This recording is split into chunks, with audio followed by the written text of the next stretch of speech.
Hi, welcome to Tull Tales Part 2, celebration of Jethro Tull's original bass hero, the great Glenn Cornick. Let's do this.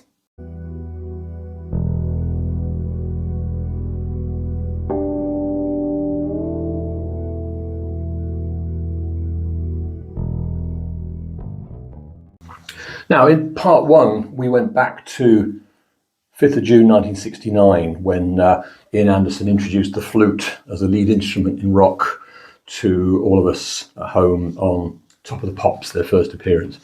Something else happened on that programme as well. There was someone else on that stage who really commanded your attention with his appearance and his whole image and his energy and his playing. It was a long-haired guy, bearded, headband, glasses, Gibson EB3, amazing bass lines, Mr. Glenn Cornick.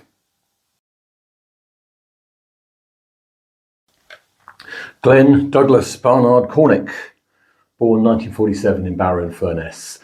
Now, so what makes him such a bass hero? I mean, a number of things. I think the first one was that he was there with Tull right from the early days, the earliest incarnations, through thick and thin, all the way through to eventual success.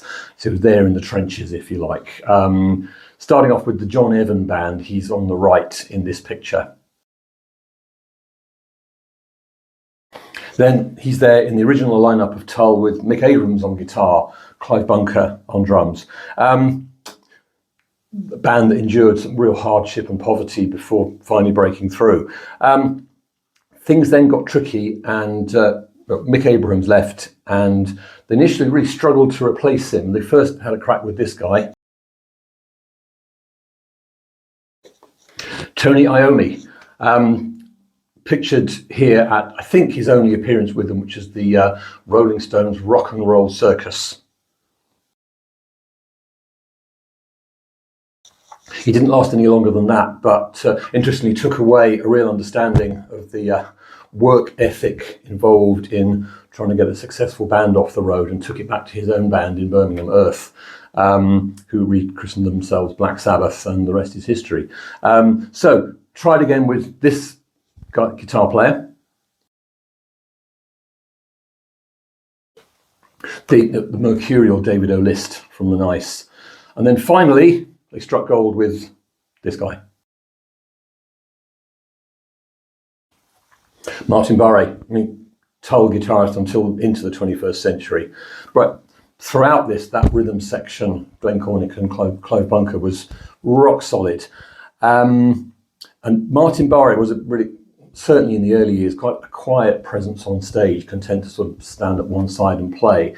So gave the scope for Glenn to really step up, and that is exactly what he did. And he cultivated really an incredible image.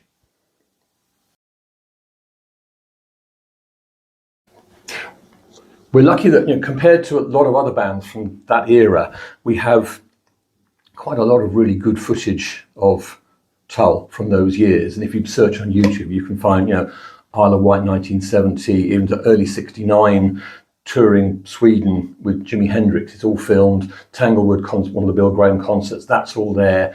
So there's lots to see, lots to enjoy, and you can really see how Glenn's persona developed into something quite unique, eye-catching, brilliant, a real sort of bass icon, if you like. Now, it's important to remember, if you particularly go back to 1968, the bass player stood at the back. Unless you were a singing bass player like Paul McCartney or Jack Bruce, which is quite rare, even someone like John Entwistle, virtuoso player, would stand at the side and let carnage ensue with the guitarist, the drummer, who whatever. That was largely the role of the bass player, not Glenn. So he really was one of the first front man bass players. Finally, of course, there's his playing. He's on the first 3 Tull studio albums, plus numerous non-album singles and EPs, so there's lots to enjoy. I mean, personally, I would direct you towards this Stand Up second album, UK #1, I think 1969. But we've all got our personal favourites, and that's mine. I would put it up there as one of the great bass albums. He's all over it. Probably only 7 of the 10 tracks, but on the ones that he's on, every time he brings something inventive, creative, different. He's busy, he's got great chops. a real value-adding bass player, if you like. I'd also direct you towards Tull Tales Part 3, where I sort of analyse and play probably his finest hour, his most iconic bass part, certainly, the bass part to the biggest hit single, Living in the Past. So, this guy's solid, he's reliable, he's inventive, he's great to watch, he's great to listen to. You know, what more could you want? So what happened next? By the end of 1970, he was gone, let go at the end of a US tour. He himself always said he was never given a reason, and sort of official channels have never really definitively commented. So we can only conjecture. Possibly divergence of lifestyles. He clearly enjoyed life on the road, whereas the style of the band in particular was a little more maybe reclusive. And I don't know, maybe also he'd cultivated an image that was definitely hippie.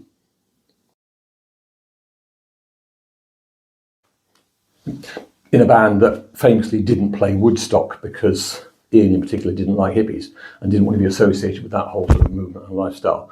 Don't know, I mean, like most sort of young fans, if you like, we learned about all of this from Melody Maker, and I was quite sort of gutted to hear that he was gone, but also excited to hear what he might do next. And by all accounts, he retained the support of Tull's very strong management behind his next project, which was this band. That's Wild Turkey. It's a vocals, 2 guitar, bass and drums lineup, who released 2 albums during their early life in 1971, 1972.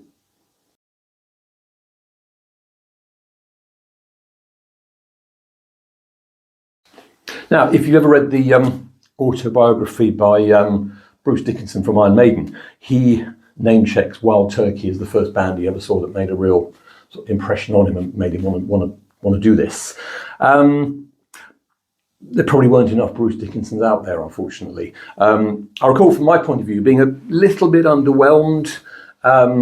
Very capable players, sort of capable band, but we were spoiled. We had a lot of very capable bands, particularly in the early 70s, playing this kind of mid-tempo rock, if you like. They're quite heavy, certainly heavier than Tull, but just maybe seemed to lack that magic ingredient, that sort of spark to sort of take them on. They did some, through the management, they had some really good support slots with Tull, with Black Sabbath, bands like that. So certainly they were out there, but didn't quite click. I always thought the magic ingredient should have been Glenn, but listening to them and seeing the footage, etc., there's almost not enough Glenn there. It almost could have been anybody playing. I always wondered whether, having experienced being in a band that was effectively an autocracy, once he formed his own band, he wanted it to be more of a democracy, or meritocracy, whatever. But he sort of diluted himself in the process. That was how I felt anyway. But anyway, he then moved on. He moved to the States and formed a band called Paris with this guitar player and singer.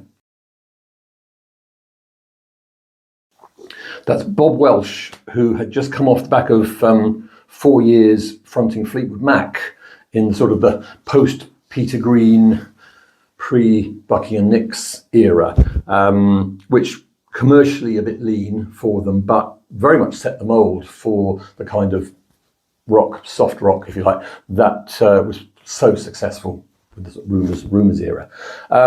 Maybe in response to that direction, in forming Paris with Glenn Cornick, they were a power trio, which is fine as long as you've got some good songs, and the songs weren't really there. They did a couple of albums before disbanding. After that, I mean, Glenn seems to have got on with life in the States. He's sort of high up on my list of bass players I never got to meet, because he died in 2014.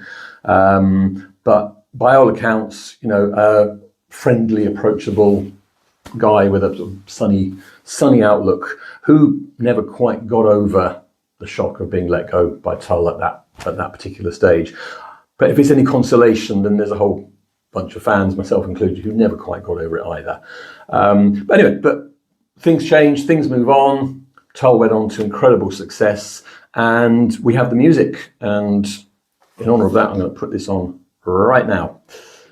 I think to see us out, here's a montage of Glenn through the years with the music, probably his other sort of bass playing for the ages, the solo passage off Bourrée on Stand Up.